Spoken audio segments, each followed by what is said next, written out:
Hey everybody, welcome to Speaking of Schmoedown, sports talk show devoted to the movie trivia Schmoedown. And we're back, and this is going to be a big one. Free agency was last night. I was up late watching it and prepping for this. Totally excited.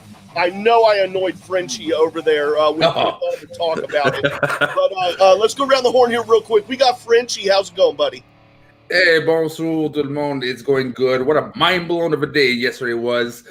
Can't wait to dive deep into it. But I'm not the only Schmoedown North apparently on the show today. No, you're not. Just below me is Soda. How's it going, buddy? I'm doing great. I'm actually excited to be on here, and hearing Kaiser's on the show. And after what happened last night, man, it's going to be a blast. Because wow, what a draft! Holy shit! Yeah, I mean, this obviously wasn't planned. It just really worked out that we got him booked for today. Amazing, so amazing. Double D, our numbers guy in the house. What's up, man? How's it going? Man, my alarm didn't wake me up because I was up way late last night watching this free agency after work, and then I had to do all sorts of bullshit before I watched the rundown, and I was glad I caught that. So I'm glad to be here talking Schmoedown with everybody. Yes, we're glad you're here. I'm glad everyone is here. And last week we had three rookies on, and we had Thomas Harper in the Star Wars division is what he's entering the draft in. We had Sonny and Kat on. This week we got another rookie on. David Campbell is jumping into the IG division, and we're going to bring him on here and give him a little bit of time to tell us about himself. David, how you doing, buddy? I'm good, man. I'm good. I'm singles and teams division. I'm sorry. I misread that. Listen, I wouldn't be able to get into the IG just yet. That would take some studying. But singles and teams, I can certainly hang with all of those guys in that division. Don't get me wrong about that one. Well, there's a production note. Double check when I do my research. Thank you for joining us, and we will give you some time here to just tell everybody about how you found out about the Schmoedown, why you want to get involved, and why managers should be looking to draft you. Yeah, well, basically, I've been a fan of the Schmoedown since season 3. Dan Murrow versus John Campia was the match that got me in, and I have been a massive fan of this show ever since. I've watched the rise and fall of the Lions Den, great moments such as Ken turning on Rachel Cushing in that despicable fashion, and then the rise of new talents, Ethan Irwin, William Bibiani, Ben Bateman, Paul Oyama, all these guys. I've been a fan of the Schmoedown since that time, and I have loved the Schmoedown since that time. I don't think I've missed a match, and I think that's why managers should be looking at me for this draft on Friday, because more than any other player in this draft, more than any other rookie coming into this draft, I love the Schmoedown. I love this game. Through hard times, I've said this in other shows, the Schmoedown is there for people, to go and watch a match, to go and detach yourself, to go and get into this larger-than-life world. The larger-than-life world that is the Schmoedown, with these characters, with these matches, with these impressive feats of knowledge, and that's something we can all escape to, and it's been a big help to me over the years as well. Why should managers draft me apart from that, apart from getting someone who loves the show? Because you can't just draft me because I'm a fan. You get me because of my work ethic. My father, is a firefighter, but he's worked 2 jobs, sometimes 3 jobs my entire life to put food on the table for all of us. He taught me about work ethic. He's taught me about doing what it takes to get the job done. And if you put me onto your faction, you're not going to have someone who works harder than David Campbell, who does what it takes to win more than me. I'm the guy who will stay up for the study sessions. I'm the guy who will work with people on weaknesses. I'm the guy who will work tirelessly to improve my own weaknesses. So when it comes to a match, I am prepared for it. There's no one, absolutely no one in the league who will do more to win than I will. And that's just the fact of the matter. Now, apart from that, what credentials do I have? Listen, I was surprised. I'll be honest with you. I'm just being honest. I'm being earnest here. Going off the cuff, I was surprised to get into the draft. Hundreds and hundreds and hundreds of people auditioned for that thing. And when Christian Harloff sent me the email to say I was in it, at first I didn't quite believe it. But then I started to believe in myself. Yes, I put forward a very good audition tape. I deserved to be in that draft. And then it dawned on me, who's in this draft? Chris Jericho. You know, being a wrestler for decades, very popular at that. Kevin Smith, actors from shows like Cobra Kai, big Schmoedown personalities who have been here for seasons. People from the fan leagues who support each other, who know each other, who are backing each other up to the hilt. I didn't have that. I didn't have that prior experience. What managers should be looking at is the work that I've done since that first draft list has been announced to make sure that I'm the name that's on people's lips.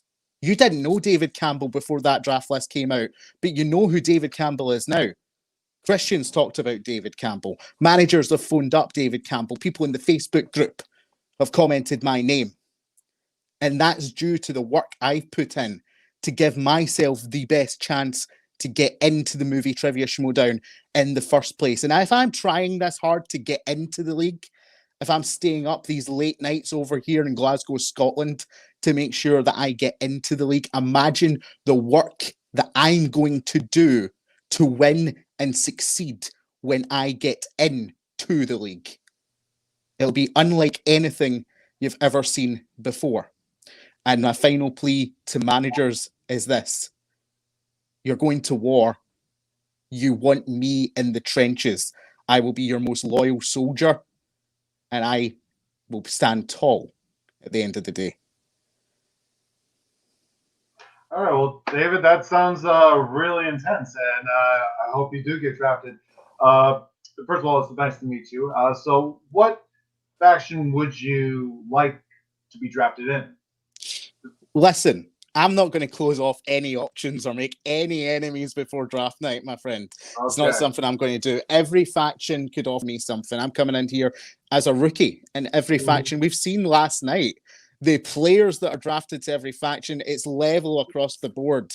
You know, you've got obviously the Dungeon and Kaiser pulling off some big moves. That was a great moment. We wouldn't want to work with Dan Murrell and Ben Bateman, that's for sure. But you look at all of the other factions and look at the players who are on there, and there's potential for me to fit in with each and every single one of them. Because whatever faction drafts me, they'll have my loyalty because they've taken a chance on the guy from Glasgow. Then they've taken a chance that I will pay them back on. Good enough. So now teams and singles, I would say, is difficult because you have to know a lot of range. You have to know like from 1930s and to present. But one thing that I did hear that Christian didn't make known was that IG was going to be a category in the second round. So does that concern you at all? Because you did say that you would need to study up a bit. No, not at all. There's slices in IG that I would list among my strengths, as a matter of fact. You know, so there's certainly weaknesses that I will be brushing up on. Indeed, I have started to brush up on them because I'm not going to leave training until I get drafted. I'm working on the assumption, you know, I could get drafted and get a match in the first couple of weeks of the season. I need to be prepared for that. This is the off season. You need to be training. But in terms of IG, you know, there's categories within IG that I feel fairly comfortable with. So I wouldn't say that's a specific concern of mine, to be honest with you, my man. All right. Well, thank you enough. Bring back Jay Way. Yeah. Dude, I'm sitting back here fist pumping as you're talking because I love what you're hearing, or I love what I'm hearing. It's getting me hyped, man, which I love because it's called war, so we should already be getting hyped. The free agency last week, holy hell, we got the draft coming this week. I don't know. Every time I hear I hear the rookie class talking, it just it blows my mind how hungry you guys are.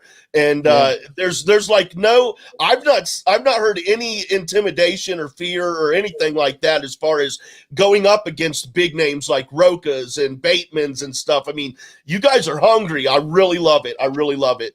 Listen, I think there's a point to prove from all of the rookie class as a group. Don't get me wrong. If I'm put up against any of my fellow rookies in the Schmoedown, they're going to get the full force of what David Campbell can offer them. But we've got a point to prove. You know, this is the first season that the movie Trivia Schmoedown has done additions in this fashion. If we get into the league, we have a duty to everyone who auditioned to make sure that we're making the most of the chance that we are given. And that's exactly what I'll do if I get into the league. I'm not throwing away the shot when I get that chance. Yes, sounds great. Looking forward to it. Good luck to you, David. Thank you very much. David Campbell, everybody, Thank in you, the guys. rookie class 2021, entering the draft. We will see what happens next week. Good luck to you, sir. Thank you very much, guys. Now, guys, we got Double D is going to bring us his sexy numbers. I love this segment. Let's get right into this, man. What do Well, that was kind of okay. That was a little weird. So yeah, good luck to David Campbell, and hope to see you in the draft. Oh, we have a YouTube comment. Oh, what? Never again mix high school math with Schmoedown. It's dumb and confusing. Good day, sir. Okay, so a while back, Shannon actually said that round one knockouts are an impossibility. So let's see why that is true. So let's bring up that a 3-round matches, why that's impossible. So in singles, the highest amount of points you can have is 9 points. Now, what I did was I calculated all of round 2 points and the final round points plus 1 because you only need 1 more point to get knocked out.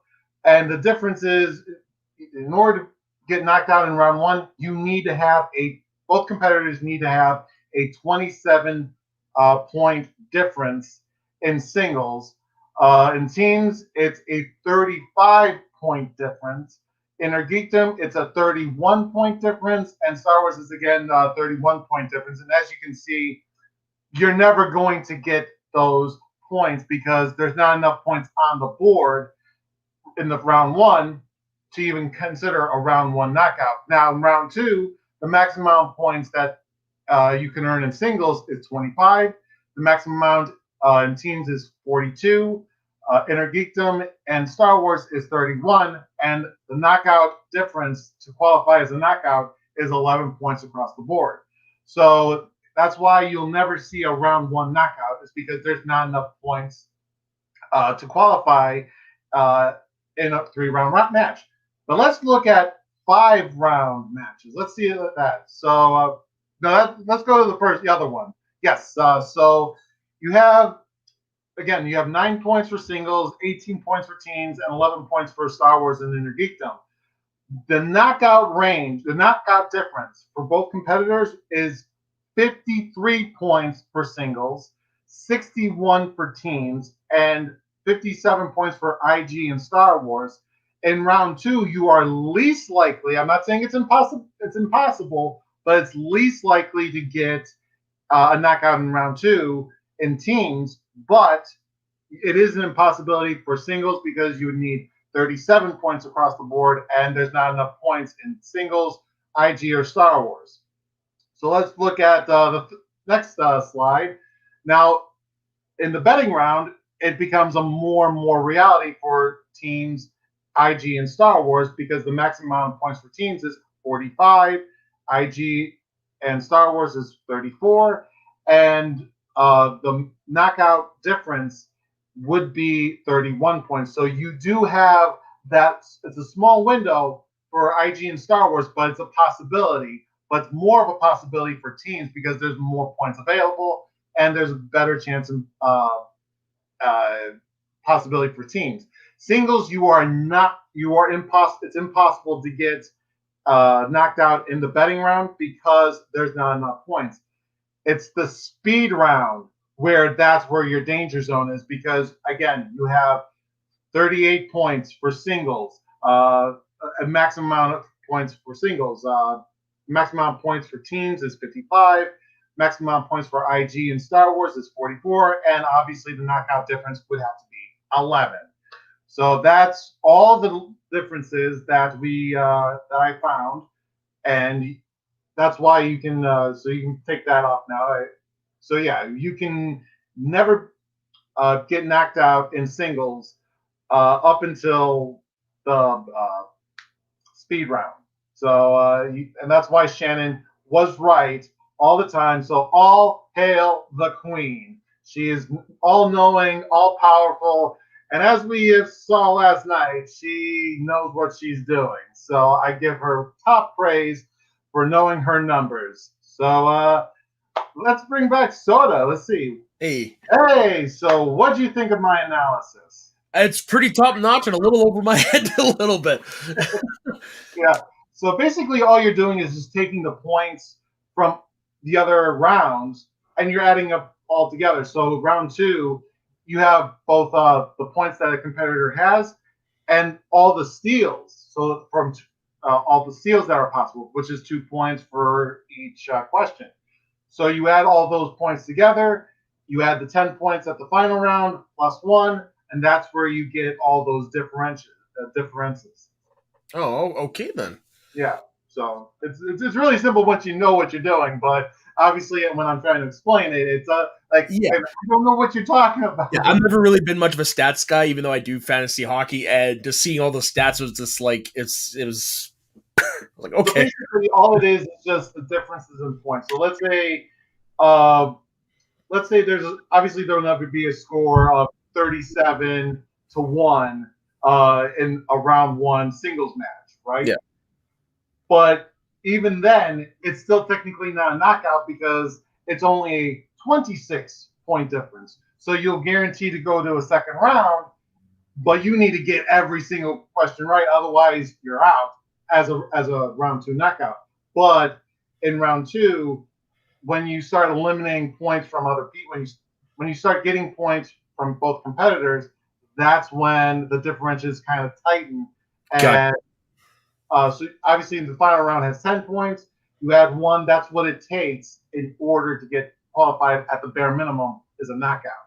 So it's a little abstract. It's a little out there, but once you put it that way, it does make sense because really, the round 2 is pretty much where the turning point of any match can happen. Yes, but that's the reason why you'll never see a round 1 knockout. That's a tongue twister. Round 1 knockout because there's not enough points across all 3 rounds in the 3-round match to qualify for a knockout. Yeah, no, of course. I mean, even if it were physically possible, like if you need a monumental collapse or something like that. Yeah. But based on the structure, you need one person just to fail horribly. The only time that's kind of ever happened was the Odd Couple versus Only Stupid Answers, where Only Stupid Answers didn't even have a chance to answer their question. Yeah, and that's because they had only, I think, 5. They only scored 5 points, and Odd Couple was nearly perfect. I think they had 16, and that's only because Jeff Snyder scored perfect round and Draco missed 1. Yeah, and Snyder got the bonus point, so that's why it was 16. And they ran through that second round first, and at that point it was all over because they didn't have any time. Yeah, I remember watching that match and feeling very embarrassed for Only Stupid Answers. But that's interesting in a statistical point of view. Fair enough, but I mean, just watching it for the first time, you're just like, oh my god, ouch. It's still not as bad as Dagnino and Burnett, though. That's going to take the cake. Actually, I say that's interesting because, like, who's going to score a point? Who's going to be the first one done? Who's going to be the first one done? So normally who's going to flip up first. This one's like, okay, who's going to actually take the lead? Bring back Hey, I'm glad Soda was here this time to say that the numbers and stuff was above his head. Notoriously, Soda, I'm not a numbers guy, so I don't understand it a lot, but I'm starting to get it, so that's a good thing. And I need to practice on explaining it better because I know I screw it up, so I have to practice how to articulate it. Hey man, others who understand the numbers, I'm sure, understand it just fine. Yeah, I know up here. It's just here. It's not where it's at. And you know what? That's the beauty about doing shows like this. That's your practice. Every week, you keep repeating, you keep doing it over and over again. And eventually, you'll get it down. You got it. Once we begin the season, I'll actually have my usual content, and that I'm good at because all it is just here are the points that the people scored, and here's where they could be next week. And that's easier for me to explain. Right on. Oh yeah. And thank you very much, Double D and his sexy, sexy numbers. And thank you, Roxy, for inspiring that. I love that Double D sexy numbers. There's innuendos there. We're not going to get into those, but what we are going to get into now is Frenchie's Corner. Come on, hey. What is Hey. up, my man? Woo, do we have a lot of argue, me and you right now. This can be simple. Usually we do a two-part question. We go into like different aspects. We are going to argue, and we're going to really go deep into who is the winner of the trade, of yesterday's trade. So corruption versus the den. I'm going to start out with you, man. I know you have high opinions on this, so go ahead, man. What do you think? It's no secret that in my eyes, Kate Mulligan does no wrong, and she proves it again right here. Admittedly so, she was she wasn't probably, she was the least experienced manager last year. And she obviously is getting right into this war. She dropped her dead weight of an assistant manager or advisor or whatever Grace was. So she's definitely taking things seriously here, and I think this move proves it. One, I look at it from the point of view where she slapped Shannon Barney in that face and was like, "Oh yeah, you told nobody to take. I'm going to be the first one to poach the person that one of the two people that she had said not to take." So major kudos to Kate there. And then just the overall move, dude. I mean, she picked up the number 1 or the number 8 pick in the first round and the number 1 pick in the second round. Dude, cha-ching. And she lightened her load once. Dude, gold, baby. Look, I understand the perspective. Oh my God, first round draft, yay! Technically, this is a 4th round draft if you're considering the free agency as round 1, 2, 3, right? You got your top people. Not only does she has her top 3 people, she kept all of her pieces. She has her 4 core that she can just draft, take chances, but draft around them. But she maintains the winning formula she had on her winning season. Like, that is amazing. No one else has that. You know, you can, you want. You're gonna hurt your neck, Jay. You're gonna hurt your neck. How many people are in the draft? How many people are in the draft? But that's my point exactly. No, hold on. No. How many people are in the draft, sir? A lot. Over 160 people are in the draft. Exactly. Okay? Now, right now, hold on.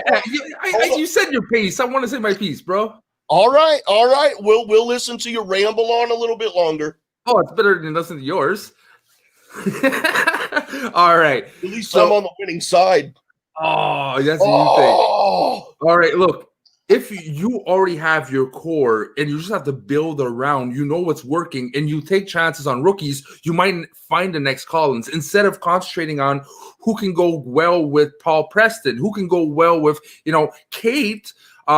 If she would have a Dan Murrow or someone very a top level player, a bit less of a situation. But right now she has 2 good players, but she has to build the whole draft around them and trying to find fitting pieces. Shannon already has her piece. Okay. Are you done now? Yeah, slightly. How many people are in the draft? 100 something. Oh, over 160. Okay, so we've got 8 teams, 3 people locked in for each team, minus 1 because Kate dropped 1. So I don't know what's the math there. Can you do the math? You asking me math? Really? Yeah.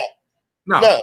Okay, so we've got 26 something players, 25 players or something, I think it is, somewhere around there. Okay, but the point is we've got over 160 people, and you're talking about she's got it locked in because she's got 4 people. We're not just talking about rookies that are in the draft. We're talking about like the other big names, the other people who carry weight, dude. The aces,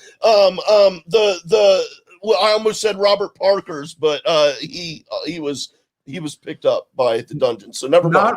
Not only, and this saddens me what I'm about to say, but not only did she win the draft, there's a high probability in my books that she is a back-to-back winner because of Kate's move. What? And hear me out. Look, and even Roxy said it yesterday on Rundown, like that idiot gave the keys for winning. She keeps her core. Right, and she just has to build out even more dangerous people in in other divisions like Star Wars, etc. But she has her main core that already brought in so much points, right? So you're just adding on to a winning faction already. By doing that, you're ensuring that the chemistry stays.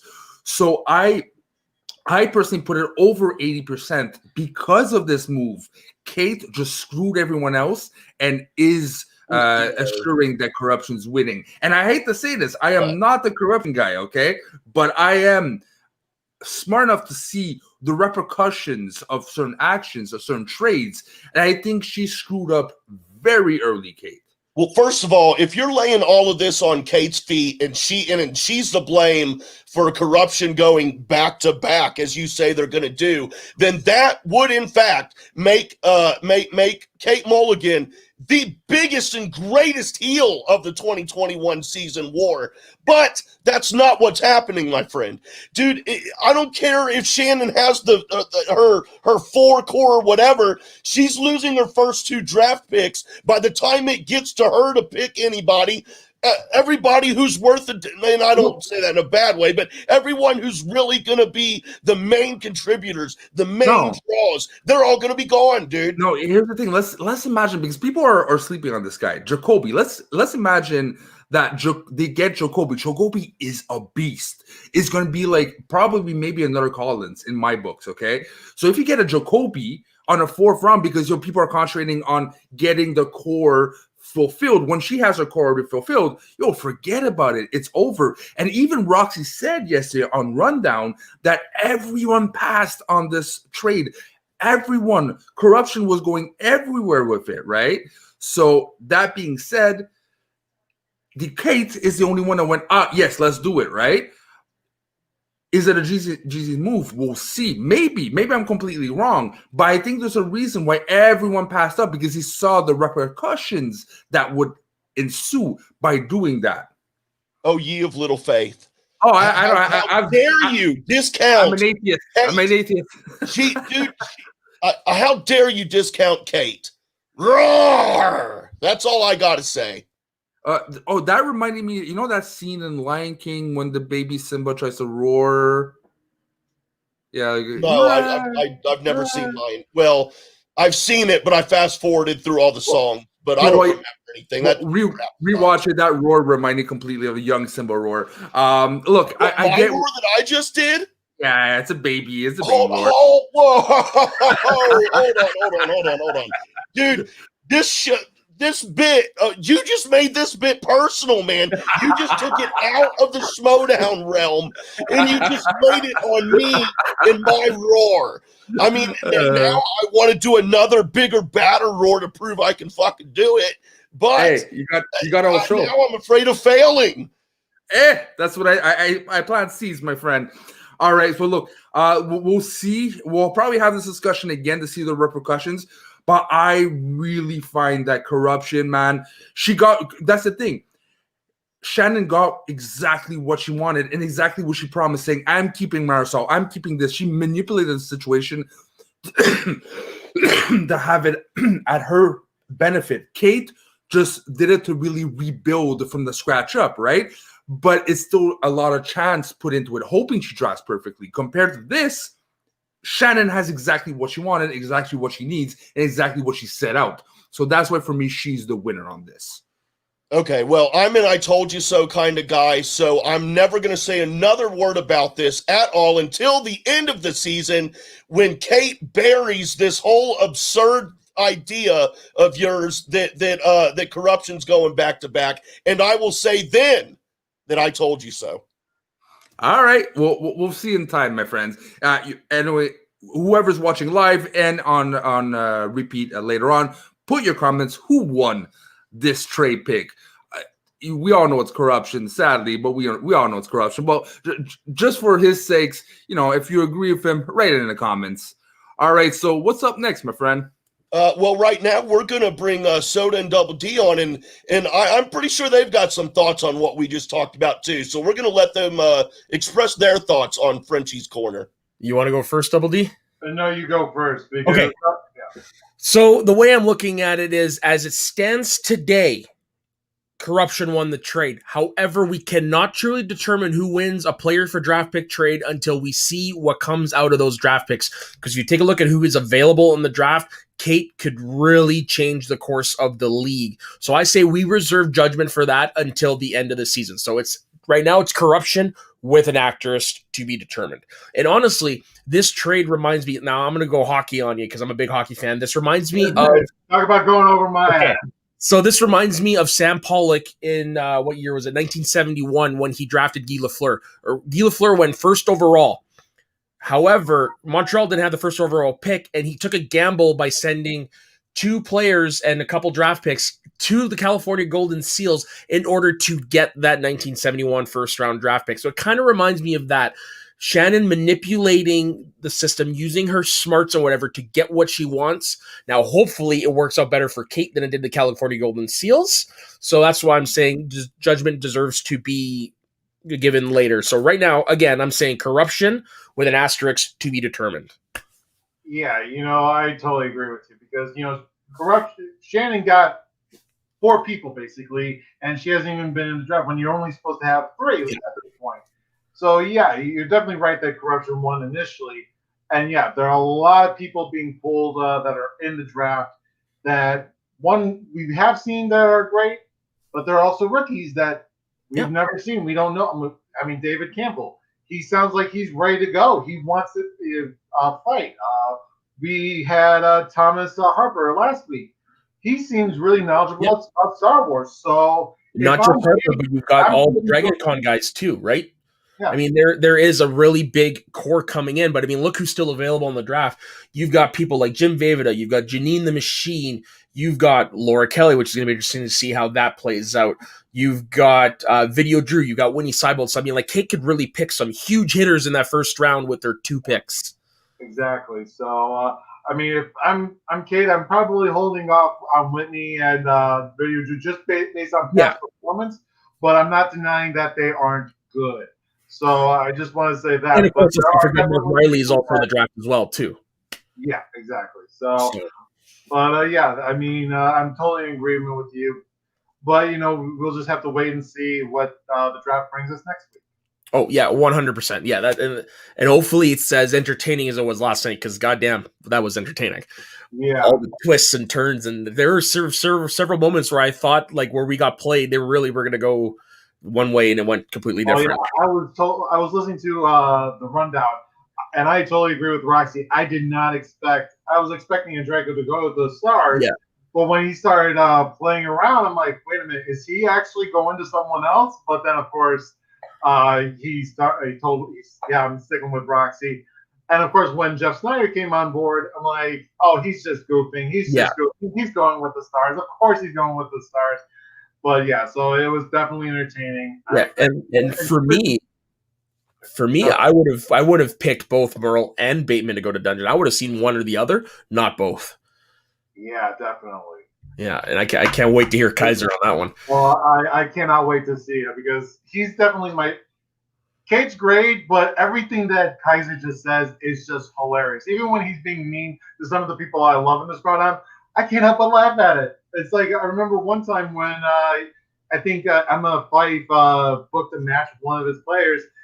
He was definitely made fun of Emma's porgs and whatever he said. I forget what he said, but it was hilarious. So yeah, I can't wait to hear what he said. What I love about Kaiser is, as a wrestling fan, and I have told him this in person, he seems to take the best of all the best qualities of all the great wrestling managers and kind of amalgamated them into his character, which I think is genius.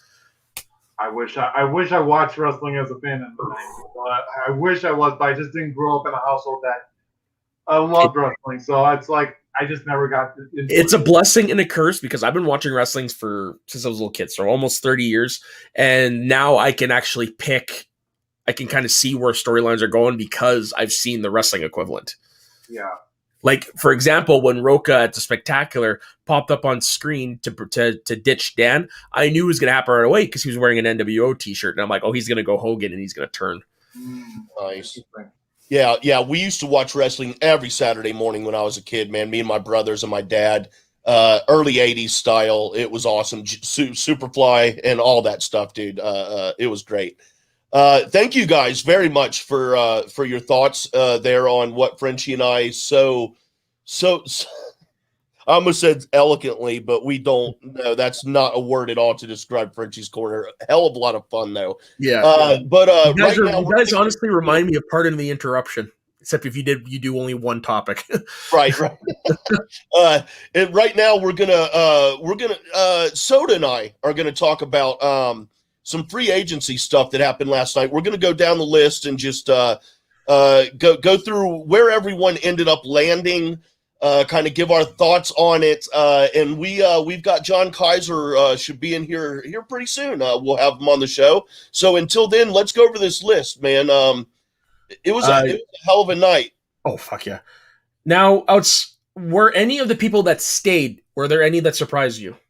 Yes, I was convinced that Snyder was actually going to leave.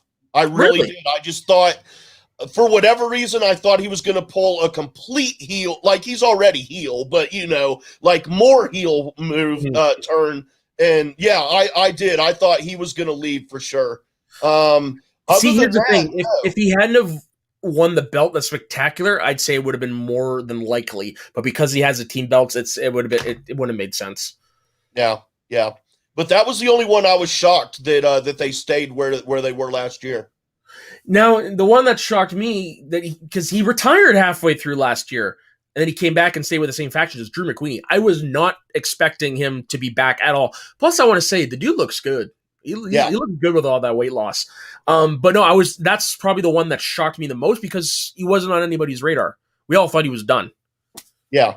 I had no idea, but then that makes me wonder what's going to happen with the storyline with he and Guy, because they kind of parted on. It didn't. They didn't part very well, dude. No. McQueenie retired and walked off set. So it'll be interesting to see what comes about with that, and if anything, next season, maybe Guy's it won't be next season messed over by the Schmoedown, whatever that is. Frenchie's a stern believer in that. Do you honestly think that's going to happen next season? Because Guy, it was put out there he's not coming back this year. Oh, he did. I had missed that. Shit. There was a list of players not coming back, and he was on the list. Okay. Yeah. I just assumed he wasn't picked up in free agency, and he'd just be picked up. Okay, then yeah, this is going to be one of those where it's a year-long thing. Where, like, I would say this whole season we'll just see hints and. Like, where is Andrew Guy? What's going on with him? And then the following season, 2022 season, I'd say would probably pay off with that. So what about the Barbarian? Were you surprised he stayed with Finstock Exchange? I wasn't surprised he stayed with Finstock Exchange. To be honest, I was surprised that he was picked up in the free agency by them. I don't know. I kind of saw, based on what we saw and what we've heard between Merle and Bateman and Roca and all of that stuff, the complete implosion of the exchange. I just kind of thought I was expecting moves. I expected Roca to stay with him. And then that was about it, to be honest. I expected Roca to stay with him, and I expected two completely blindsiding moves out of left field. Yeah, the Roca one was a little funny because he announced a spectacular he's staying with Finstock. So the whole thing, where's he going to go? It's like, come on, guys. He's already said where he's going. I thought that one was a little weird. But yeah, do you want to get into the big moment of the signings? I mean, who'd have thought both Merle and Bateman would have gone to the dungeon? One for sure, but not both. That just was holy shit. Yeah. Well, my very first thought was, I was trying to think back and see if they had any beef, because we know Bateman and Yodi had a falling out. Yeah. And then Merle and Roca had a falling out. But I don't remember any tension or any ill exchanges between Merle and Bateman.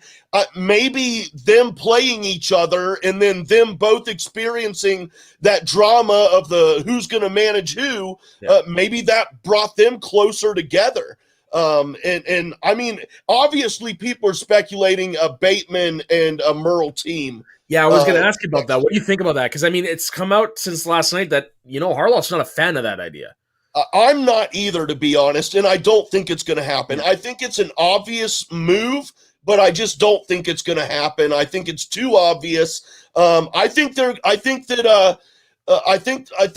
Kaiser's going to try to, and I think it would be a good move to try to make two awesome teams instead of one super team. Make two really great teams. Agreed, because and from double what, your from chances. what I've seen, super teams don't last forever. Now, granted, regular teams don't last forever either. But I mean, it is better for you, better for the league, is if you're right. You have two dominant teams instead of one super team. Because what's going to happen if that super team falters? I mean, like, look at who's the boss. You know, that's a great team on paper, and yeah, they made it to a team match, but I mean, nothing really came out of it. So it's better long term to do two separate teams. Yeah, I would agree. And plus, I don't think Bateman and Merle would mesh together as a team personally. I don't either. I mean, I can see them getting along and working well. Yeah. Like working well together in situations, a good support system for each other, helping each other train, that I can see, yes. But as far as them being together as a team, before this season, I would have said that it would have been like Merle would have been like the good guy and Bateman would be the bad guy, obviously. Mm. But Merle, he's feeling pretty rubbed raw, man. So I think that now I think Merle, maybe with his new change here, maybe his ego has stepped up a little bit, and that would be a downfall for he and Bateman, having those two powerful egos, kind of like, I almost said, now imagine this, I almost, for some reason thought that Roca and Bateman were team last year. I don't know why I thought that, but imagine how insane in a cluster F that would be. Now that wouldn't have worked at all. I think that would have exploded before the first match. Yes, absolutely. I just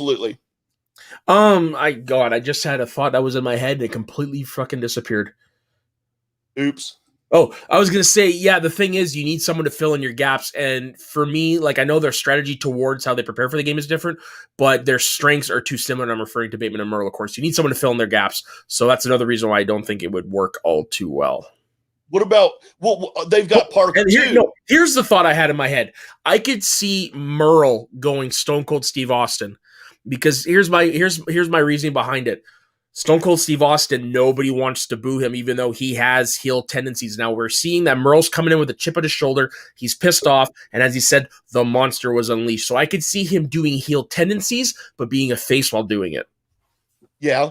But Kaiser's also got Robert Parker. Yep. So you could team up Merle with Parker or Bateman with Parker. Which do you think would, I mean, in my mind, Merle and Parker sounds like the better match. But man, Parker was spitting some fire last night. So I mean, maybe team him up with Bateman perhaps. Maybe. And speaking of fire, Chandru, I love that he's embracing full heel now. It makes sense. It makes sense. The guy is, for some reason, I find him naturally unlikable when it comes to his character work. He's too good at. I love it. No. I love it. That's what I'm saying. I love his heel work. He's good at it. I'm sorry. I've criticized, not criticized, but I call Brandon Hanna baby heel Hanna. Yeah. And I pick on him, okay? And it's all in love of the game. I've said before, I love his character work because he's so good at his character work, he makes me hate his character. Mm. However, Chandru is so good at his character, he makes me love to hate his character. It's really weird because I don't really like either of the personalities of their characters, but Chandru's just blows my mind and I love it so much. I can't get enough of it. Yeah, and now that he's embracing the full heel, it's like the doors are wide open. And honestly, I thought he was going to be one that left. Yep, me too. But actually, speaking of Kaiser and the dungeon, as advertised, we have Kaiser here right now. That's not Kaiser. No, that's not Kaiser. You're on there. Frenchie and Double D. Right. Kaiser is here, I swear. What's up, Frenchie? Hey, what's up? First, before we start, mon hostie tabarnak de sacrement génie, mon homme. You are a genius, Kaiser. Listen, you're speaking my language. You're speaking my language. How do you say Antichrist in French Canadian? Because that's how I plan to attack everybody this year. L'Antichrist. Yeah. Okay. That sounds kind of weird, but we can run with it. Especially the first word sounds like Nazi. Yeah. You already got that German last name going for me. I don't need any other smoke. You know what I mean? What's up, Soda? Good to see you, pal. Yeah, you too, Kaiser. How you doing? I like you're rocking the Smasher Red today, huh? That's like a collectible. I honestly thought this wouldn't arrive because I only got it like 2 weeks ago.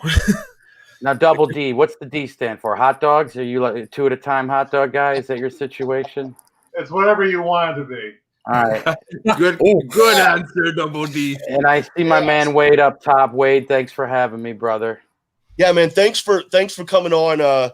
Had you on another show with Smets last year, and that was a really good time. Had a lot of fun, and looking forward to talk to you again. Like I said at the top of the show, man, totally lucked out that we happen to have you on today.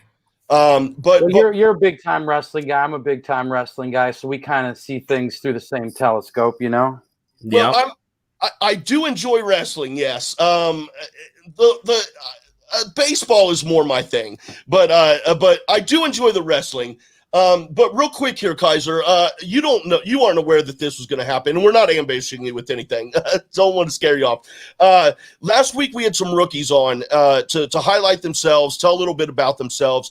We asked them to submit a question for you, and we picked one of them to come on and ask you that question this week. So right now we've got Thomas Harper. Hello, Thomas. How you doing, sir? Hey, Kaiser. I know this guy, Tommy Harper. I know this guy. This is my favorite Dragon. This is my favorite Dragon Con player of all time. Look at that. Ooh. Making me blush on camera. If you don't think I've watched tape on Tom Harper, then you must be living in a swamp somewhere, using a rock for a pillow. Yeah, that's the funny thing. Everybody that says there's not game tape out on us just hasn't flipped over enough rocks, because there is very recent game tape on all three of us. Well, I was gonna say that's the thing on the internet. You know, the thing about Tom Harper, I think Ben Bateman says it best when he says, "Thomas Harper's a goddamn war hero," and so that alone has got to get you excited about getting him on your team. Well, damn, man, maybe we've got a little match going on here. We're gonna have to really watch and see careful what happens next week at the draft. It's going to be interesting. I'm going to be honest with you, Mr. Wade. I wish it was all over with, and I wish this week was training for a match, but we got to go through the paperwork and get this draft thing going. And it's just been a long month. It's been a long couple weeks. It feels like it's been a year, trying to put this all together. People were coming and going and this and that, but that's a whole nother thing. You brought Harper on to ask a question. So yes, sir. Let's get back to your segment. Let's go ahead and see what Kaiser has to say to you here. I'm interested. This is a good question. So it's what's going to be your overall first pick, and why is it me? I'm just kidding. I'm totally kidding. I love it. No, so along those lines, though, when you're evaluating especially with the first overall pick, but in any kind of situation like this, you've got a crop of untested rookies, untested in the Schmoedown. You've got a crop, at least I'll speak from the Star Wars perspective. You've got everybody except for Alex Damon that's available in the draft pool, unless something happens in the next week. How do you evaluate that rookie talent and weigh it against the known quantities that are out there for you? It's super tough, because you're going to take a guy, for instance, like Andrew DiMolanta, who I'm friends with, and who's a lights out Star Wars player. Obviously, I would look at a guy like that. I look at someone like a Laura Kelly, who's got all the attitude in the world, great character, can back it up. Got him, both DiMolanta and Kelly got matches coming up. So that's that's going to catapult them over rookies in my book, except for unless I know one of those rookies is a real ringer, and one of those rookies is going to take play the long game. Well, maybe I don't worry about these title matches because this rookie's going to come wipe through the tournament. You know what I mean? So run through the tournament. So I think I weigh what rookie or two, and I don't think there's more. I mean, I feel like there's a lot of strong Star Wars rookies, and I'm still learning who they are because it's such a dense, field. some of the reactors and some of the people who have shows, for instance, I haven't watched their shows. I haven't gotten familiar with them other than word of mouth. Dragon Con people I can actually watch. You know what I mean? So I got to really believe that rookie's going to make an impact, or else I wouldn't take him over someone established who I've seen do the work and who has a path to a title match. That's great. Excellent. Yes. This is But going to be great. Harper, I think the world's talking about you. They're putting your name comes up a lot. Marie's name comes up a lot. And some of these reactors who I'd have to look at my cheat sheet to remember their names because I'm not that good. But I don't see people like you and Marie and some of these other Star Wars players making it out of the third round. Personally, Thank you. That's a high compliment. I appreciate Excellent. it. Yeah. Again, everybody, Thomas Harper here, jumping in for Star Wars Division. Looking forward to seeing what happens with you in the draft. Good luck in the draft if you are in fact drafted. Good luck in the upcoming war, sir. Thank you very much. Hey, look, Frenchie, if you need a good lawyer, call Tom Harper. This guy gets you out of a bunch of shit. Yeah, right. I know you got pending cases in Saskatchewan. You might want to call this guy. Yeah, you've seen Jackie Childs in Seinfeld, and I'll manufacture all that outrage on your behalf. Nice. I like your chances, Frenchie. All right, thanks, guys. Thanks, Kaiser. I appreciate it. All right, Harper. Good seeing you, buddy. Thomas. Yeah, take it Have a easy. great day. Here comes Thomas. I'm very excited to see what regardless if Tom Harper plays for me or not, I'm excited to see what he does in this league. I think if you look at him, he's got the right attitude. That's everything. You know what I mean? You look certain players you want to play with for obvious reasons. Any manager in their right mind would want to say, yes, I got to manage Dan Murrell in my Schmoedown career. That's a huge benchmark. Guys like me who like to start shit want to get a guy like Ben Bateman on their team and stir up the hornet's nest. Who in their right mind wouldn't want to play with Ben Bateman? Guy like Harper's coming in with the right attitude, and I think if he can channel all of his training and that fire in his belly that he's got for Dragon Con, and I know he's got it because I've talked to him about it. That's you guys know me. I like to play with the young talent too if they've got something to prove and they're good. I mean, Parker's a great example of that. Oyama's a great example of that. So it's going to be exciting, man. This is going to be I predict this draft will be the most exciting, interesting, best draft probably in the next 5. I don't know why I feel that way. I just feel like these fan leaguers are finally getting their due, and they can hang with the best the Schmoedown has to offer. So it's going to be wild. Now, yeah, you're not wrong. I am curious because Murrell did say that, you're the only one that had the approach of revenge, right? Not just I can bring you championships and blah, blah, blah, but you really seem to nail on the head what he was looking for. What brought you to that process? What made you think, okay, this is how I should approach that Murrell? Well, first of all, don't piss off Dan Murrell because I'm starting to learn about that other side. I'm having conversations with Dan Murrell, and I feel like we're 2 sailors out on leave, and we just got in a bar fight in a bar in Baghdad. Like that's a tough hombre, man. That's a tough dude. That's a winner. He just and he's zen through it all.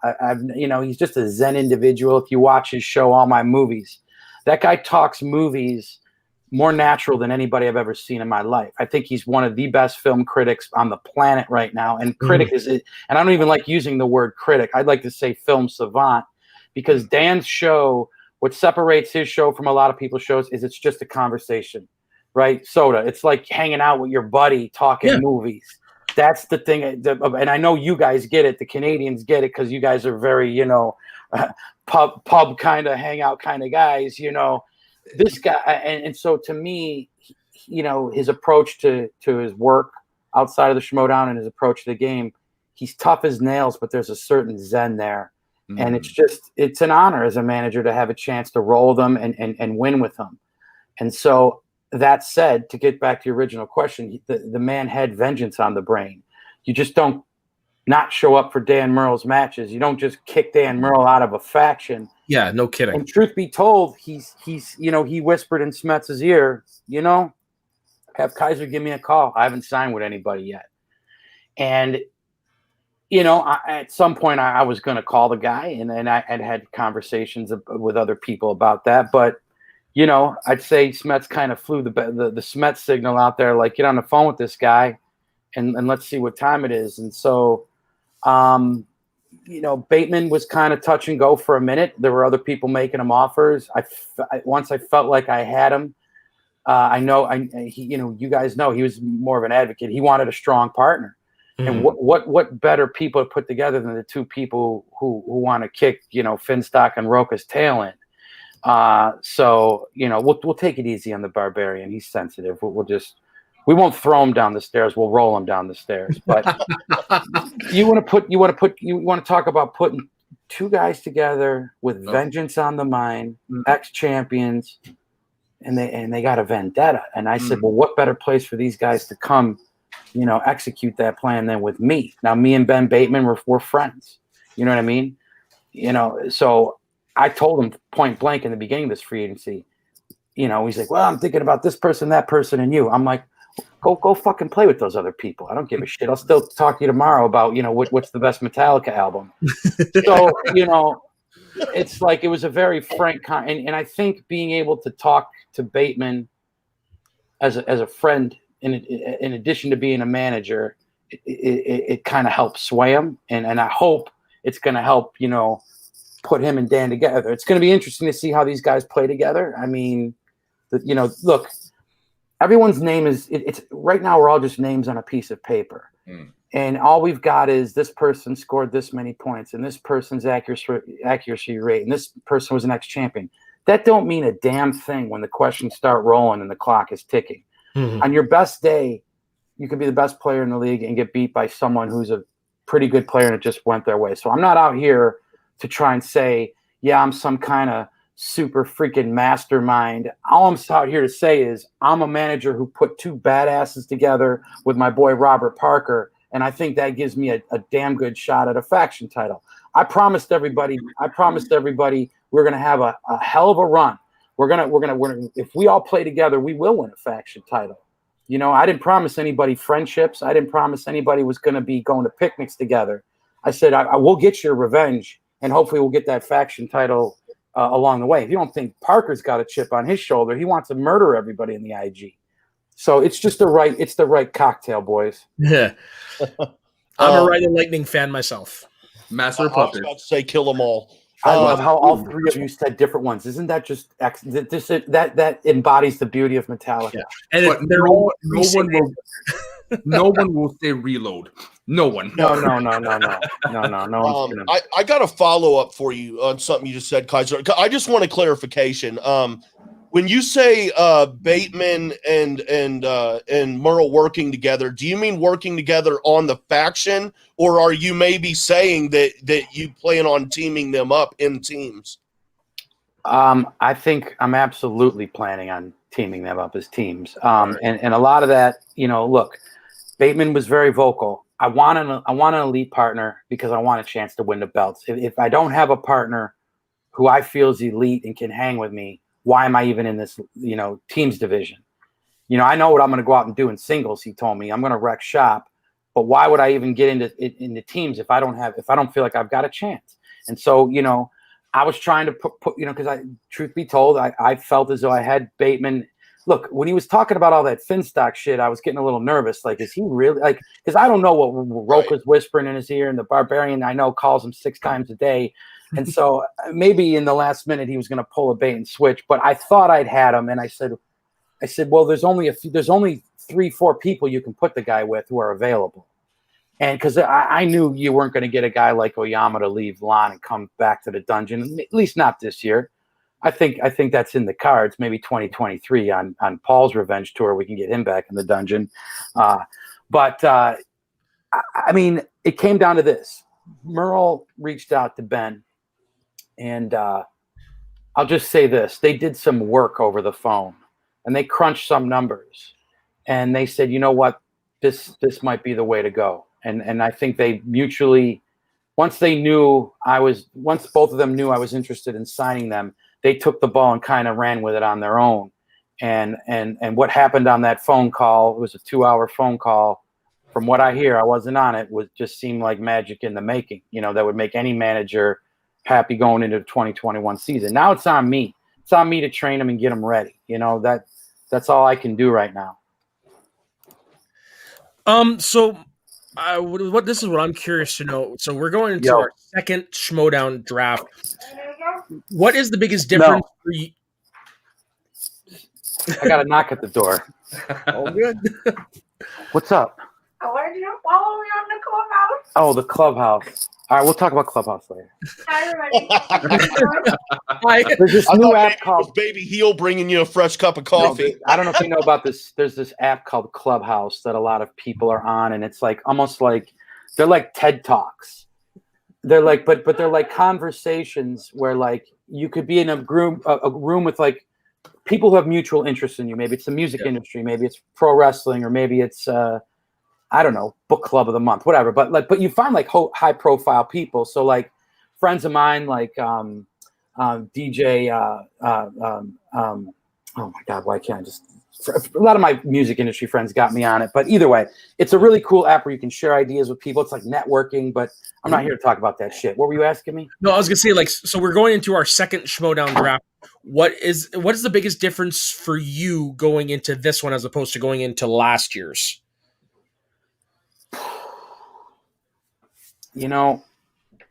Mainly it's the change in points is what is defining this draft. Mm-hmm. You have to look at the way things are being scored now a lot differently as far as championship matches go, title defenses, those negative points for TKOs. So, last year while I went into the draft thinking I'm going to get the best players I can get who I think are the best fit for the dungeon, who quite frankly I want to hang out with, like the outsiders. You know what I'm saying? Mm. And I did that. You know what I mean? And I still think there were successes to come out of last season despite my record. This season, you got to look at it a little more methodical. And this season, you got a guy like Ben Bateman on your team who knows this league, who knows the field of players, who definitely has some opinions. You got Kevin Smets working overtime in the front office, figuring out what he thinks. So I'm going to have a lot more advisement going into this draft, certainly. And I'll be kind of scoring things differently in my brain, Yeah. How much is Smets chomping at the bit to want to get back? I'm telling you, for a guy who's going through cancer, I feel like he's playing in the 7th game of the World Series every day when he's talking Schmoedown, when he's hustling behind the scenes, when he's making phone calls, when he's quizzing, Bateman and bragging about the 150 movies he watched because he wants to come into singles. So Smets is not only training in the dungeon and help seal deals. Smets is also watching movies to try and make a singles run when he comes back. So, we talk damn near every day. If it's not a talk, it's a quick text. But he's a presence that will be felt in the dungeon in 2021, and hopefully he'll come back and maybe knock somebody out by the time Spectacular rolls around. Nice. Sorry about that. That's the scammer trying to scam me. What happened? I had a phone call and it was a scammer, so I'm like, nope. Well, it couldn't be any worse than my spiritual advisor Amanda knocking at the door and wanting to talk about this new hot app Clubhouse. Well, maybe it's your vehicle warranty has expired. That's probably what I usually get. Nice to say the one time that's ever happened to me, I was sitting down interviewing Laura Kelly, and my dad has my key to my apartment, and he was worried that I didn't answer the phone. So if you actually watch the episode, you could see me turn to the camera and go, "Get the fuck!" Way to impress the lovely Laura Kelly, man. Yeah. I've never made that faux pas. Real quick, just want to say this. Everybody watching and listening, thank you very much. Do us a favor and support us by hitting subscribe. Help us get our subscriptions up on a YouTube channel here. And also you can find us on Anchor, other podcasting platforms. But Double D. Are you boys a new show? Is this a new show? This is the 6th episode. Okay. So yeah, this is a new show. And technically, I just produce it, and I pop here and there, and so does a guest for this week. But this is Jay. Yeah, I was kind of wondering where the Canadian crossover happened here, because I know you got the Schmoes to the North, which is one of my favorite shows, and then you posseed up with these boys for like a hybrid spin-off. Is that what time it is now? You guys are so big you're doing spin-offs? Something like that. We exploded, man, and you're a big part of the explosion of Schmoes North. But we exploded. I offered my services to Jay Wade to produce, and next thing you know, we got a show, man. Yeah. So Yeah. Well, no, you boys always keep it real. You always keep it fun, and you bring the insight. And I think anytime you do that, it's a great recipe for a show. So that's why I was like rolling with you boys, man. Oh, thank you, man. Especially on this fine Saturday morning when I'm going into 2020 with Dangerous Dan Merle, Oh fuck. Ben the Boss Bateman, and my homie, my brother, the Spider, Robert Parker. Yeah, I'm telling you, boy, Parker's full of some piss and vinegar. I don't know if you watched him yesterday on the mic. That boy looked like he was opening up for Eminem at a concert or something. He was spitting all kinds of fire. Yeah, and I'm curious to see how you round out the rest of your team, because as of right now, you guys are the team to watch. I think there's a few teams to watch. I think you'd be crazy to not say Sam Levine's team is a team to watch. I think you're giving essentially Shannon's damn near got her squad back. I mean, if the fans wanted a war, they're going to get one. I mean, I think Roxy's in a good place to pick up. I think Roxy's, if her draft pick is right, she's going to be as lethal as anybody. I mean, don't look, as a guy who's got to go up against, I love that I can announce this now, like actually say this on the air. As a man who gets to go up against Jeff Snyder and bounce his head around the ring for a little while, there's nobody else. I got a lot of respect for Jeff Snyder, but boy, when you got respect for someone, that's the first person you want to knock out. Right. And so I can't wait. I know Merle is hyped to knock this guy's block off. I think that match is going to get personal. That match is going to get real personal. Me and Roxy never mince words. So, a matter of fact, I'm going on her show later. I'll talk about Hello Darkness, my old friend. I'm sure we'll be talking some shit later. Is this a swear show? I never know which is Yeah. Okay. Help yourself. Yeah, all right. We're in Canada. Like, you can show nudity on television, so I guess I could say shit. We're split 50-50. Yeah. Or, For let this me equivalent ask of you real nudity quick. is me taking Do off my you think shirt. you're on Schmoes of the North network right now?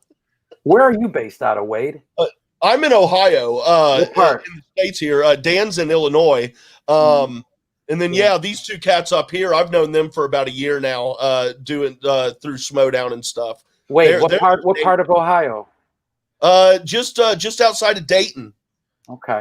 About 45 minutes outside of Dayton, so near the Indiana border as well. They gave me the key to Cincinnati. Are you being serious? The key to the city, yeah. Dude, that's awesome. I ran into a building. I rescued 6 firemen that couldn't get out of the damn thing. I just happened to be driving by. I was mowing lawns at the time. I had a ladder on the back of my truck. I ran up. I put 5 firemen on my shoulder, carry them out. They gave me the city, the key to Cincinnati. While eating a sandwich, right?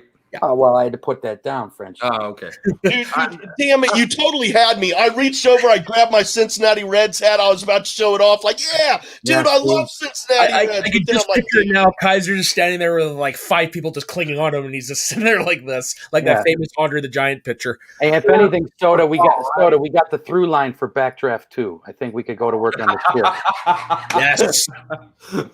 All right, I think Dan had a question. Yeah, so I have a good name for maybe if you do put Dan Merle and Bateman together.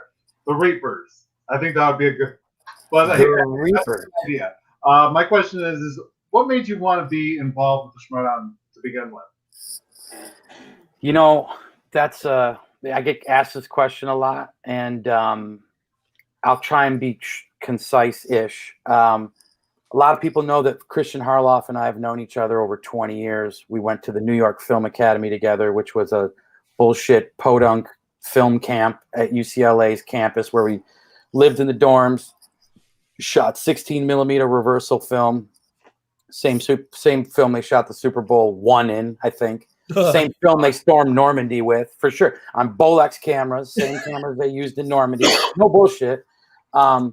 We became friends. We lost track of each other after I acted in his final film, which was about the biggest scumbag on campus. Shocking, he cast me. It was like Harloff's final film was Animal House as seen through Christian Harloff's eyes, and I was basically his Belushi. Oh, that's awesome. But we lost track of each other. We ended up both moving to LA. my stand-up comedy teacher performed with Christian at the Comedy Store. I saw that they were friends on Facebook back when Facebook was kind of new and shit. I'm like, oh my God, you're friends with my buddy Harloff. We reached out, we started talking.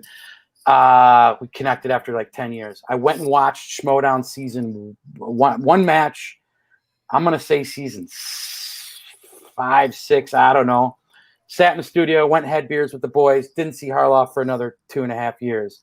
Only because Kevin Smets, who was my best friend, entered the Schmoedown and Harloff brought him in, did I become part of it. Because basically Smets, when he realized the Harloff Kaiser connection, at the award show the year before Smets got in, he tells Harloff, Kaiser's going to be my manager. And I'm like, we ain't talk about this, but you know, sure, he may be. And Harloff says, oh, well, I'm sure he's going to be good on the mic, but what does he really know about Schmoedown? And I said, Christian, it don't matter what I know about Schmoedown. You put the mic in my hand, and that's all I got to do. Well, little did I know that I'd fall in love with this thing like a sport that it is, and I fall in love with the community and fall in love with the entertainment aspect of it, and now I'm dug in like an Alabama tick, as Jesse the Body Ventura would say. And now I mean, this is everything. It's life, right? We're all schmoaholics. So that's the long short answer of that's a shirt right there, Schmoaholics. Yeah. If you're watching, book it. One day I walked into Smets' edit bay and he's watching the Schmoedown, and I'm like, hey, I got some notes for you, because we were working on a show together. And I'm like, oh, you're watching the Schmoedown. So look, at minute 16, he's like, you know Schmoedown? I'm like, well, my buddy Harloff runs it. You know Christian Harloff? I'm like, yeah, motherfucker, you ain't Santa Claus. You're like a 4-year-old who's about to sit on his lap right now. Like, yeah, I know him. And then the rest is history. That's great. I'm curious. I want to talk about something that happened recently, which I completely adore, and I hope we keep seeing it. What was the backstory of the whole Seinfeld you and Hannah promos? How did that come about? That's awesome, man. You like the Hannah promo? Yeah, those are fun, huh? Great. Yeah. Here's the thing. I don't trust Brandon Hannah, but he makes me laugh. You know, I like Brandon Hannah's style. At the same time, I hate Brandon Hannah's style. And so, you know, I knew, you know, Hannah's kind of a mercenary. He works for whoever pays the highest price. And you know, look, him and Smets patched up their friendship. They had kind of a falling out. And once, you know, Hannah kind of came back into Smets' life, I realized that we all were having sort of a very Seinfeld kind of lifestyle we were living, you know, in the off season. You know, we'd see Hannah here and there, we'd see Smets here and there, and little by little we realized, well, maybe we should start airing some of this stuff. You know, some of these conversations we're having behind the scenes and some of these things we're talking about. I told Harloff he needs to do Kaiser in Cars Getting Coffee, where I drive around everybody in the Schmoedown. Yes. I said, I think that's, you know, because I started doing my own version of Kaiser in a car talking like an idiot drinking coffee. I think that was the name of my show, my Facebook show. Right? But I pitched Harloff. I said, maybe I could do the Jerry Seinfeld thing and drive around once it's safe, of course, and everyone's comfortable. And I could interview everyone. And I'm like, could you imagine Kaiser in a car drinking coffee with Kalinowski? Like that, I mean, that 10 minutes alone would be gold. Like that should be like the pilot episode, you know? I might kick him out of the car before the show's over. You know what I want to see? I want to see Kaiser and Knapsack. Oh my God. That would be hold on, that guys. would be like that would I got a like call. Don Rickles and Mel Somebody's Brooks having calling in. lunch. Right? That's the genius of it. Well, I actually think Hannah's calling in, right? You said? Yeah. Hannah, Brandon Hannah, Baby Heel Hannah, everybody calling. Hey, Brandon, how you doing, buddy? Oh, dude, not again. Dude, come on, man. You know, I mean, you're all right, but you're not the best. Wow. Okay, come on, dude. Okay, if we can talk like adults, then that would be great. You know, if Hey, listen, not for nothing. If I wanted to hear crying, I'd go over to that flop house that Bobby Gucci's running over on 3rd Street. That wayward home for boys that he's running over there, like an alcoholic priest in 1920 who's trying to run the orphanage. There's an image. I mean, look, I'll be honest with you. I think that Hannah, Kaiser, Smets, and Frankie Numbers is the Schmoedown Seinfeld team. I think if you put those four together, we would have the Schmoedown's version of Seinfeld. So does that make it's the right mix of like pundit, legend, big mouth, and I guess what's Hannah, like a pickpocket? You put those people together and you just have gold. So who's the Elaine of the group? Who's the Elaine of the group? Is it We're Numbers? gonna need an Elaine. You got to get Roxy, I guess, and probably be the Elaine. Yeah, The fearsome five right there. And who's Kramer in your opinion? Hannah all day. Yeah, okay. I'm George. Smets is Jerry. You know, Finstock is Newman. Finstock is absolutely Newman. I He love it. just shows up at the door. You know. Yeah. Christian, please put together a special spin-off series, Schmoedown Seinfeld crossover here. It could be something. I think we need to lobby for Harloff for Kaiser in a car drinking coffee with competitors. Hey, Clint, let's flip this In out. a car drinking coffee with competitors. That's Something, yeah. it's the working title, Soda. I got a question here for you. I'm not clear if this has been official, and if it is official, when it'll actually we'll get the solid details. But are we officially going to have assistant managers for each manager? And if so, when are we going to find out who those assistant managers are? Is that something you can let us in on? I mean, I can let you know that there's talks about assistant managers and how that would work. Mhm. I've heard 3 different scenarios, and I think that Christian and the boys are trying to figure out what avenue they want to go down. You know, Smets is obviously call him what you want: general manager, assistant manager, smash manager. You know, he's going to be riding with us all year long, whipping everybody into shape, playing mock matches with Parker and whatever IG competitors end up. He's joining. Rocky Creed. Yeah. We can't do anything in the dungeon. I mean, look, Smuts and I built the dungeon together. Let's call it what it is. Like, I didn't do it on my own. I did it with Smuts. We dreamt it all up together and we lived it. You know, Smuts and I talk about it all. I said, if the comet came tomorrow and plowed into Earth and sent us, you know, back into the cosmos in stellar waste, we would have lived out our dream of essentially being the Legion of Doom, winning a championship belt, getting on the mic, you know, chomping it up and living our best life. So as far as I'm concerned, you know, we've done something pretty damn great. And I think that continues this year with Smets in a front office capacity. Mm-hmm. Yep.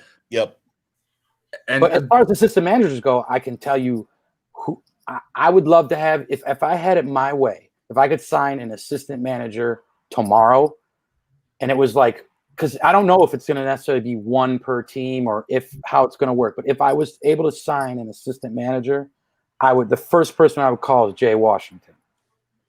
Oh, The first person I call is Jay Washington. Number one, who better if you need a guy to manage you in an IG match than Jay Washington? Who better on the mic than Jay Washington? So that would be my pick if I could get him. That's awesome. That's a good pick. And to transition to hard questions, maybe a fast answer. We know your baseball. What is, in your opinion, the best minor league team to ever existed to support the MLB? The Rochester Red Wings. You know I'm going to go with the hometown boys. All right. The Rochester Red Wings. We got the best ballpark in the minor leagues. It's like a mini Camden Yards. The sun sets, shines off of the Kodak building, just like the sun shines on the rock salt building or whatever they're making over there in right field in Baltimore. So yeah, Rochester Red Wings, man. 100%. All right. And do you have time to stick around to join Frenchie and I for hard questions? Yeah, I got to do Roxy's show at 1:30, so I'm like 30 minutes away from that. All right, yeah, we'll just be 10 minutes. So I'd love to have you in on that discussion as well. So Kaiser, everybody, as far as the Schmoedown portion, interview bit and talking free agency and the upcoming season. Thank you very much for that. And we're going to go now into hard questions. This is kind of it's a segment where, there are things that come up that people will tend to get heated about or argue about and are very rude and shitty about when they talk about them in the Schmoedown. This, and I'll, full disclosure, I've had my issues in the past. I've not come off the greatest, and I'm trying very hard to change that.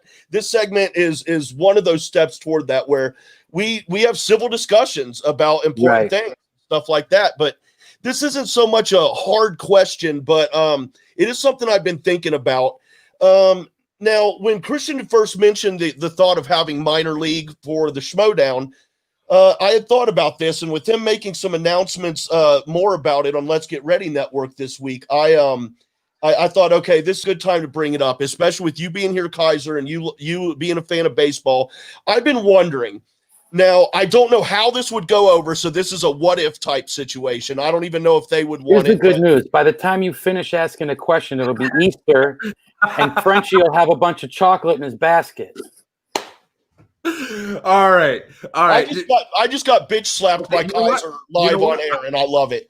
I'm going to scroll the ticker. It might probably be faster. Yes, please, sir, may I have another? So my thought is, real quick, my thought is to have the fan leagues converted into a minor league system with there being tiers such as a single A, double A, triple A. The two I think of off the top of my head, Multiplex and Full Metal Trivia, say, I don't know which, but single A and double A. And then the new minor league that Christian is setting up here now could perhaps be the triple A. But that's kind of been my idea. What if that were to happen? Do you guys think it would work? What are your thoughts on that, Kaiser? I mean, I'd like to say there's enough real estate for everybody to play, certainly on the internet, right? So having tiers is very interesting. I mean, I would think if I was a promoter like a Vince McMahon type, I would try and go out and acquire these fan leagues and bring them into the Schmoedown. ABC Trivia, you're now the Schmoedown's NXT league. But the way it's been working for Harloff seems to work. He's just plucking talent out of these leagues and siphoning them into his own. Some will make the cut and play, on the highest stage. Some are going to apparently now play in this minor league. That's still going to leave a hell of a lot of players that are going to need to play, and they got to play somewhere. So I don't know that Christian and Skybound and everybody has the bandwidth to run that many leagues. I mean, you still want to keep the product great. So I think all the emphasis has to go into the Schmoedown. And then, yeah, if they've got the bandwidth, the time, the resources, I guess Gilmore is going to be involved with running it, then go for it. But I don't think you spread yourself too thin. And I like the whole approach, like a farming system, right? Instead of just plucking, you kind of have a farming system. If they're not ready right now, they have potential. They still have a little while to work on it. The issue I have here, and it's something I've been hearing left and right, is certain fan leagues want to be a competition to Schmoedown. They don't want to be necessarily associated, right? They want to be that other league that kind of gives. And from an entrepreneurial standpoint, you have to respect anybody's wishes to try that.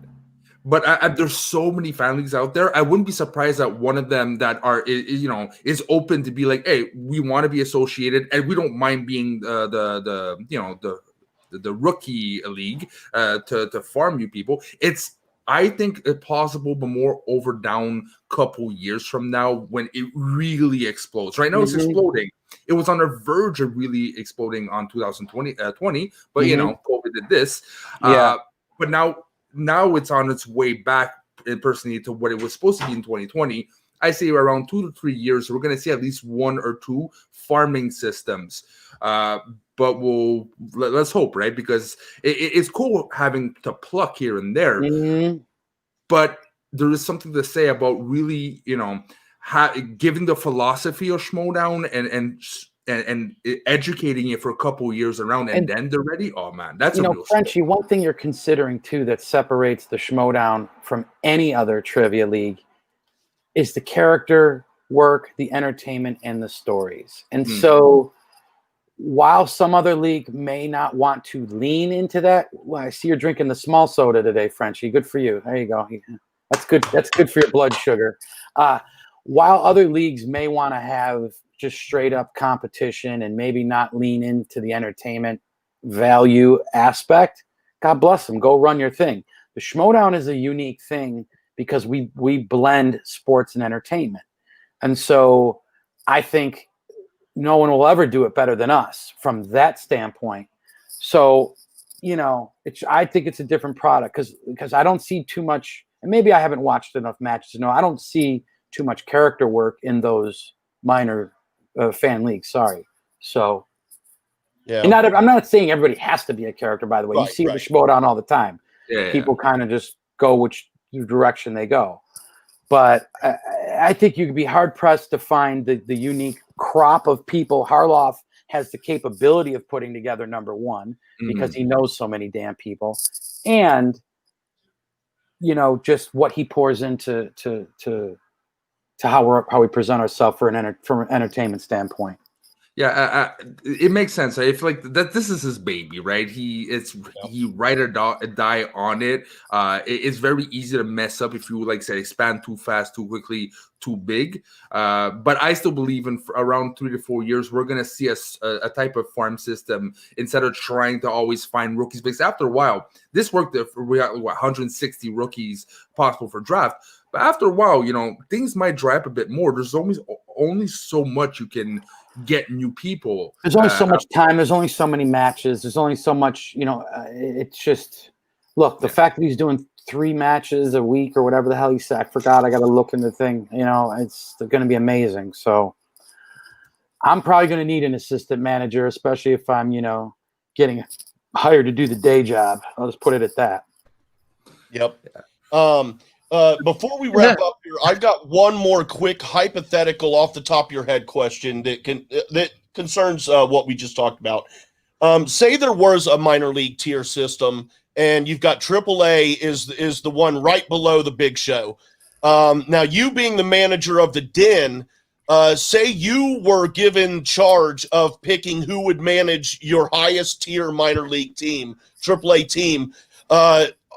Is there anyone you can think of off the top of your head that you would want to put in that position of managing that team? You're saying so like I'm the New York Yankees. Yes. And like you're asking who would I choose to manage my Columbus Clippers? Yes. Because I mean, you can't do it yourself. I'm sure you could play an advisory role to an extent. I'll tell you someone who'd be perfect for it. My buddy Maxwell Haddad. You know Maxwell? No. His name says The name rings a bell. Yeah.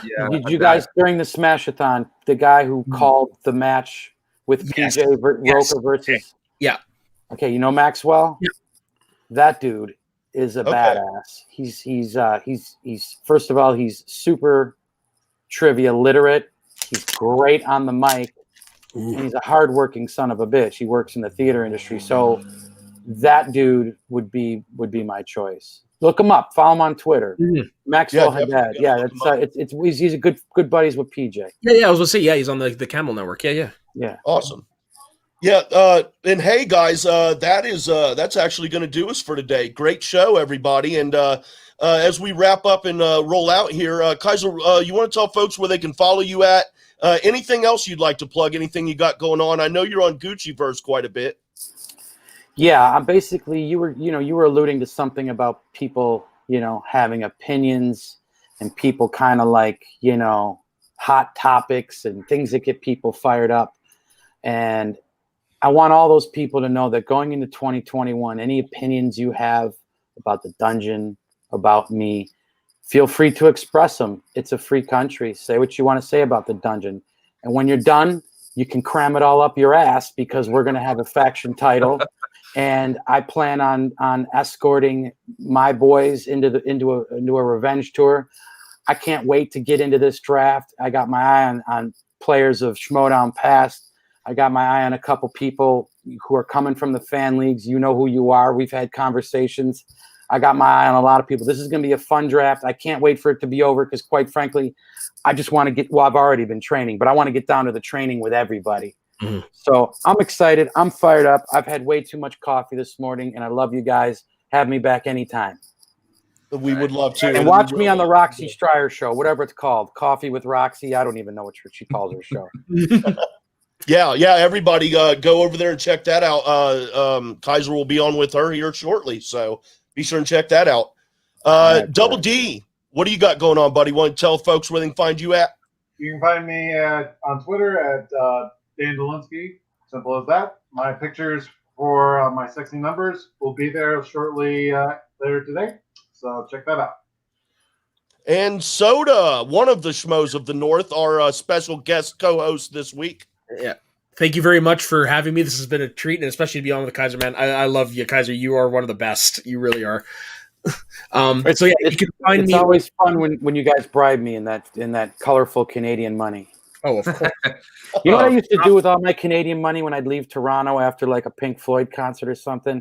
I just have a stack of all this cash and weird octagon coins. I never knew how much anything was. I would just give it to the homeless guys in the streets. Like I go, maybe this is $14, maybe this is $1,400. I don't know. I can't use this when I cross the border. Well, with the exchange rate right now, it probably is closer to $1,400. Okay. Yeah. But anyway, as Jay said, part of the Schmoes of the North here, so you can find me over on there on our regular show, Schmoedown 9 Canada, and on Northern Consultations, where we have a bunch of rookie videos that have just come out, so definitely check those out. You can also find me on my other network, the Media Sweaties Network, where I'm on several shows there. Get Sweaty, which is just our top 5 show. Recap in the past, which I'm so finally glad we're on our next show, because goddamn, the listing order of Saved by the Bell is one of the worst listing orders I've ever seen for a TV show ever. It's fucking horrible. It's different on every platform. And you can also find us on Shooting the Breeze, where we just sit down with a friend of ours from across the internet and just talk for about an hour. And you can, but before I do my plugs, I just want to say I am a Dungeon Show for life, even before the signing man. I just bought my shirt myself. You make sure you don't buy the crop top. You get the full hoodie, because nobody needs to see that shit. Yeah. Not even I want to see that. But I just gotta say, you mean a lot to Schmoes of the North, man. We really love you, and Dungeon for life. So that being said, you can find me on North Schmoes on Twitter. You can also find me on my one-on-one talk about anything with a specialist. Last week on the Frenchie Talks About, I was with Amanda Savine, who went from eating disorder to being a fitness bodybuilder and Instagram superstar. So don't miss that out. All right, that's where you can find me. I'll give that lady this. She looks built like an action figure. I'm not kidding. Like, it's insane. And she's gorgeous. And she's so fun to talk to, man. Yeah.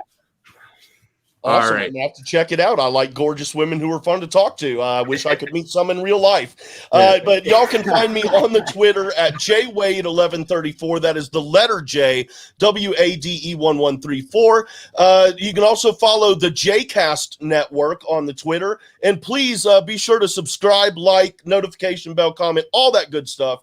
And we'll be back next week with Saul. Will be on the show with us. That's going to be a lot of fun. Good so Lord. You better book 4 hours for that guy. He never shuts up. Yeah, I know exactly what's going to happen. I know exactly what's going to happen. Saul's a funny dude. I love Saul. That guy. He's one of the best comedians in the Schmoedown, bar none.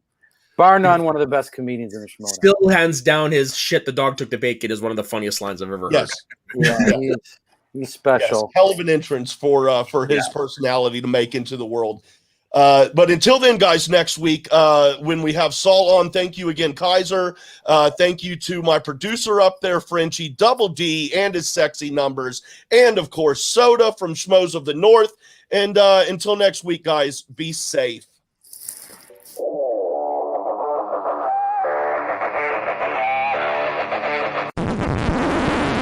You want to hear something funny? The mic wasn't on that whole time. No way. Yeah, for real. Oh, wow. So smooth.